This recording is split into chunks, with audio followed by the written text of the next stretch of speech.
Moving on to the Republican side, Ted Cruz has cemented his status as a favorite among social conservatives. For the third straight year, the Texas senator won the presidential straw poll at the Voter Values Summit with 35%, while frontrunner Donald Trump didn't fare too well. He got just 5% support, even though he brought his Bible with him while he was speaking at the gathering and showed it off to the crowd. So, what do all the latest polls mean in the race for the White House? Let's bring in our fair and balanced political panel. Julie Roginsky, Fox News contributor, former political advisor to New Jersey Senator Frank Lautenberg, and David Avella, chairman of GOPAC. Thank you both. All right, Dave, first to you in the sense, Cruz wins overwhelmingly in the Value Voters Summit poll, straw poll. He wasn't even on the top 6 in what we just heard is the latest poll from Kristen Fisher. Tell us which one's more important. Straw polls are probably the worst indicator of who is going to win an election. Ask Rand Paul, ask Ron Paul, ask Michelle Bachmann. They're not great indicators.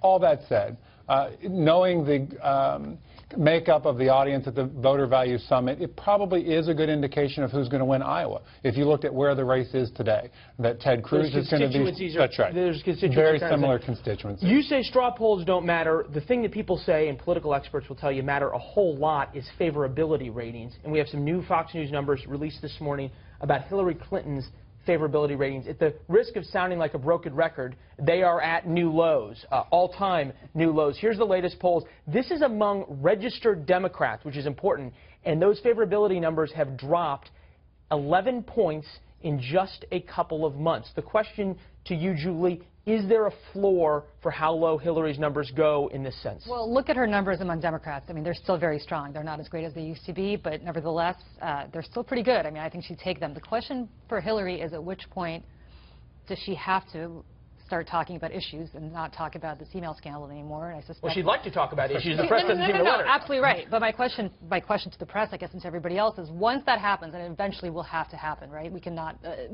Well, we're not going to get the last batch of emails till January. It could be February. I get it. But that's exactly when people start voting.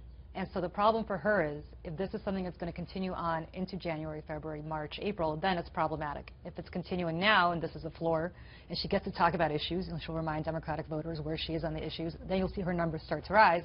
But that's not really her decision. It's the decision of the press. Bernie Sanders is getting to talk about all the issues he wants right now. Exactly right. Everybody who watched those interviews today knows she's lying. Julie knows she's lying. Hillary knows she's lying. You're talking about her Meet the Press. And she can flail around and say Republicans have these conspiracy theories, but here's a conspiracy theory that we know is actually fact, and that Joe Biden and the White House think she's vulnerable, and that's why he's thinking about running. Well, you mentioned Joe Biden. Look at where his net favorabilities come in this latest Fox News poll as well.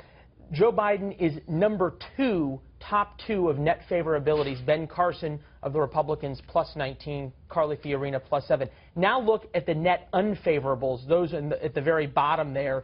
Hillary Clinton, minus 18. Jeb Bush, minus 21. Donald Trump, minus 25.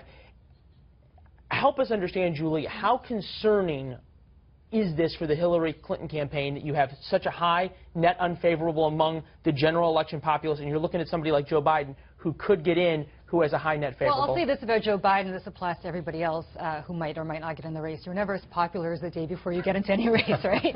Joe Biden's had a lot of very goodwill for very unfortunate circumstances the last few months. Nobody's beating up on Joe Biden right now. If he got in the race, you'd see his favorabilities increase. You'd also see his unfavorabilities increase, and that's a dilemma for any politician, including Joe Biden. But Hillary's always been a polarizing figure. She's either beloved or she's hated, and she knew that going into the election. Having said that, if you look at the underlying numbers, she's in a very, very strong position to get this nomination, and she's in a strong position going into the general election, too. To that point, Dave, and we have only a few seconds left, I'll give you the last word. Is it better for Republicans if Biden stays out because then they can focus on Hillary Clinton, or is it better to have Biden in for Republicans so she hopefully beats up from their perspective on Hillary? The best thing for Republicans is to nominate someone who can win in swing states like Virginia, Colorado, and Ohio. The Democrats already start with a floor of 235 electoral votes. If we're going to get to 270, we have to have someone who can present conservative ideas that actually can get votes in Virginia, Ohio, Florida, Colorado, those swing states that are ultimately going to decide the election. A lot of people will say that's Marco Rubio, who is now 3rd in the latest NBC poll as his numbers rise. Julie, Dave, thank you guys very much. Thank you. Appreciate both of your insights.